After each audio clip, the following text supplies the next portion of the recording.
service so that your attendees don't miss the content that has just occurred. This may be through including a basic DVR functionality on the live player, or having video-on-demand archives available to access immediately after the session. For catch-up purposes, you will often find that people will access this archive content close to the event. However, this demand will often gradually tail off. While you can archive your content by event session 1, 2, 3, 4, if your event has a strong speaker lineup and subject flow, it may be wise to include video archives that can be organized by speaker, by topic, or by any other genre of metadata that you've selected. Our experience shows that even old archival content can be resurrected with new demand if placed in the right setting. If building a strong post-archive experience is something you want to achieve, it's important that when you're planning for the event, you ask the basic permissions that are needed for this to happen.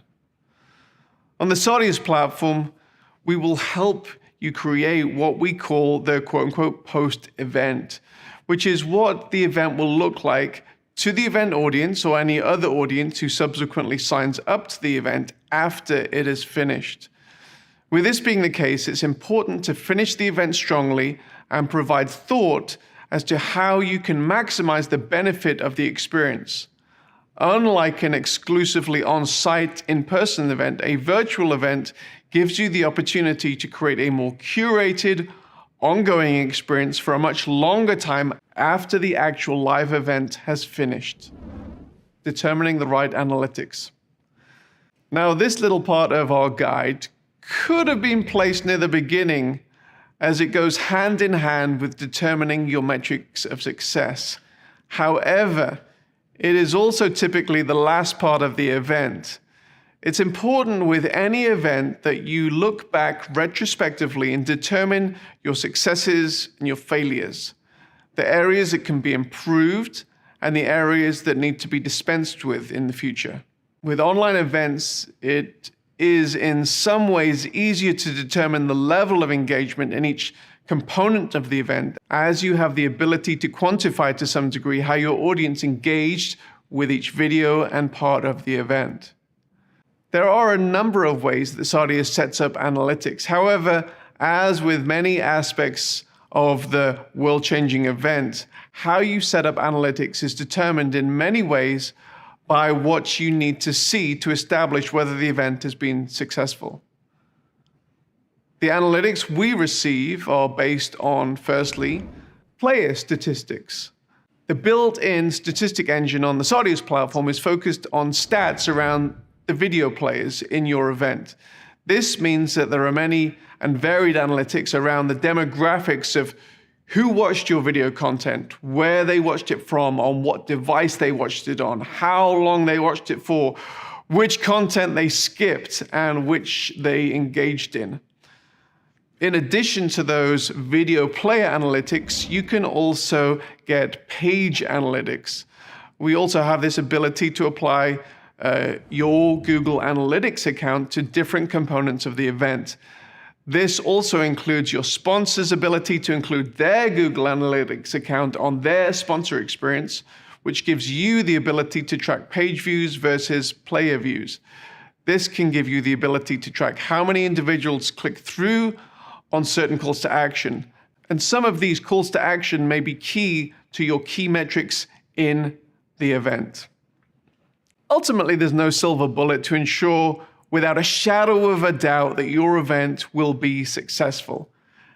There's inherent risk involved in pretty much everything in life. However, if you follow the steps outlined in this guide, you have a much greater chance of not only knowing what you want to achieve, but actually achieving it. Obviously, as the size and the complexity of your event grows, the checklists of tasks to complete the event successfully will grow. If you're already a Sardius client, our event management team is waiting to get into those many lists of tasks that have to be completed so that you will have a world-changing event. If you're not a client, our business development team is really open to having a conversation about whether Sardius is the right platform for you at this moment to take your events to the next level. No matter if you use Sardius or not, we're rooting for the success of your events and your organization. And I thank you so much for taking the time to go through this event guide.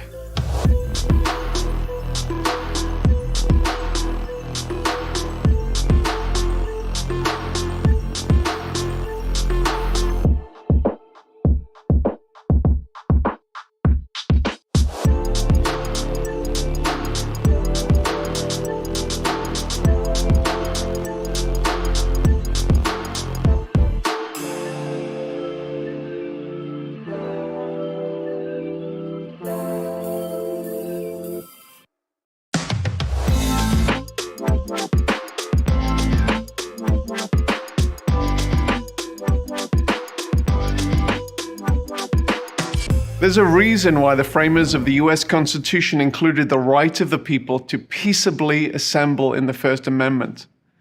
The reason is that history changes when people gather and exchange ideas. Be it the early church who gathered 2,000 years ago to the recent gatherings of the Arab Spring. Countries change, companies change, and individuals change when people gather, often providing the high watermarks of our lives. Just think about it. My bet is that your life has been changed by an event where people gathered, you exchanged ideas, and your life changed as a result. Well, hi, I'm John O'Hall. I'm with Sardius Media, and I want to take you on a journey over these next few videos to help you ask the right questions about your proposed event and ultimately get you the right answers. As you consider your upcoming event, you may not be thinking of an outcome as earth-shattering as those historical events I just mentioned.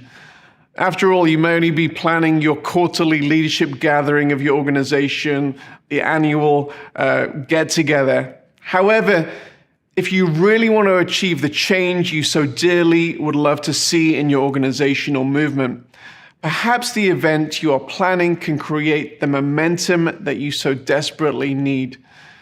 You just need to be intentional about it, and that is what these videos and this guide is all about. Now, of course, I'm representing Sardius Media, and in these videos, it's a given that we're going to be leaning pretty heavily in the direction of what makes a great online event. However, I'm hopeful that the journey we go on will be helpful no matter what type of event you're putting on. The questions we ask throughout these videos will hopefully lead you to clarity regarding what you want to achieve and how you can achieve it. We'll move from one video to the next, from big picture questions to the more technical online aspects of your event. We're rooting for your event success and hope that the following video and guide will help you navigate these waters. I'm looking forward to our time together. Let's get into it.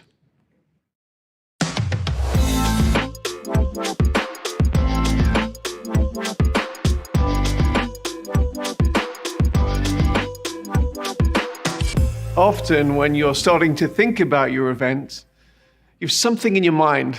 Maybe it's a full room, a conference center, or a stadium buzzing with life and activity. And immediately, what typically happens is you go into planning mode to see how you can achieve that goal. But I want to encourage you to go back just a little bit further before we begin the planning phase and ask some more existential questions. So number one, I want to figure out your why. Whether you're having an in-person event or an online event, one of the first things you need to determine is what exactly the metrics of your success are in the event. These metrics are not primarily related to the number of people attending the event, although getting a big crowd may certainly be connected to your metrics. If you're hosting a product or a service launch, your ultimate goal will be related to the sales that are derived from this event. The amount of people who attend the event may therefore be a key indicator of success, but getting the wrong crowd that results in very few sales may lead you to adjust your strategy later on. In this regard, just getting the big crowd might make you feel good in the moment, but it would be more helpful for your team to talk about the real metric of sales and plan towards that particular goal. Now, if your goal is to communicate your vision to your super fans, your radical core audience, having a huge crowd with hundreds of thousands of people may surprisingly actually work against your main metric. If your audience wants to be addressed as if they are the only one that matters, including them just as one of the many thousands of the audience may be a bad idea. So I want you to think deeply about the metric of success, whether it's online or in person, and work with your team to achieve that particular goal. Now, let's translate some of these thoughts to putting on an online event. Now, in the TV industry, getting the eyeballs is a key indicator of success. Large numbers are also attractive to online broadcasters as they can result in advertising revenue. The strategy for engaging your audience online may be the same, simply gathering a big crowd. And if a simple big crowd is the objective, then maybe the right strategy is simply to go out on all the platforms like YouTube and Facebook. But if you're really honest with yourself and think about it, your goal is probably more than simply the eyeballs. And so when you think about it, there are some limitations to that strategy. Maybe you don't want to simply give away all your audience's data to those particular social media platforms. Maybe you want to serve them yourself. And that's why we're seeing the emergence of many OTT media platforms. Previously, you would watch content through the major media outlets, ABC, NBC, BBC, now Facebook and YouTube. And now the content makers are going, quote unquote, over the top to reach their markets directly. Think about Disney Plus, Discovery Plus, and the multitude of other niche brand video channels who are engaging their core audience directly. Getting to know who your core audience is, your super fans, your radical core, and engaging them around topics that are relevant to their life may be a more efficient and effective way to energize your people, who will then leave the event and immediately sell the vision to 10 more of their friends and therefore grow your super fan radical core. Now, choosing the right type of event is important. There are different types of people, there are different types of objectives, there are different types of events. It's important to understand the difference between meetings. In some meetings, you need to achieve deep collaboration between attendees, while other gatherings are about gathering as many people as you can to mobilize them behind a specific vision. Sometimes you need an intimate fundraising banquet, and other times it's a rock concert that you're after. There's no right type of event which is better than another, but it is important to recognize what you're trying to achieve and choose the right medium to communicate exactly what you need to. Now, there generally is a right type of event for what your present needs are, and you shouldn't spend a whole bunch of time and money and then later on realize that you've made a poor choice to achieve the desired goals. And so that is why I want to encourage you to be intentional in figuring out the right medium. The rationale and motivation for an online event is just as important as the rationale and motivation for an in-person physical event. There's not one type of online event that you have to go down. It's often possible to mimic the aspects of a physical in-person event when you're having an online equivalency. However, it's important to recognize the differences between online and in-person events. Simply being online means you are communicating in another medium, and while this offers many benefits over in-person events, there are similarly many elements that cannot and shouldn't be reproduced. Online communication is better for intense, effective, focused, interactive information sharing, as well as focused networking, one-on-one meetings. While physical events can be much better for creating space and time, more serendipitous networking, having meals, coffees, and walks.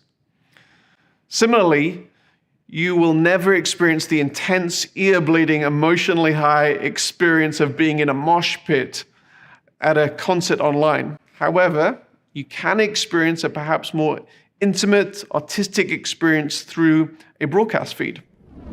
It's also important that you think in a correct manner about your financial budget. It is so possible for you to lose a significant amount of money in organizing a large-scale event. However, it is important also for you to consider the financial aspects in the right way. As with many endeavors in life, it's also important not to underestimate the potential financial benefits and use false economy in planning your event. Many of the components of a successful event will involve spending, and this includes your stage lineup, your production budget, or broadcast distribution budget. Often your event will only be as strong as the weakest link. For example, you may decide to go big on funding a high-end speaker or band, and then skimp on the production budget. In most scenarios, this would be a bad decision. And the same is true for online delivery of your event. There are some amazing solutions being offered on the market at the moment, and it's important that you don't skimp on providing an amazing experience for your audience.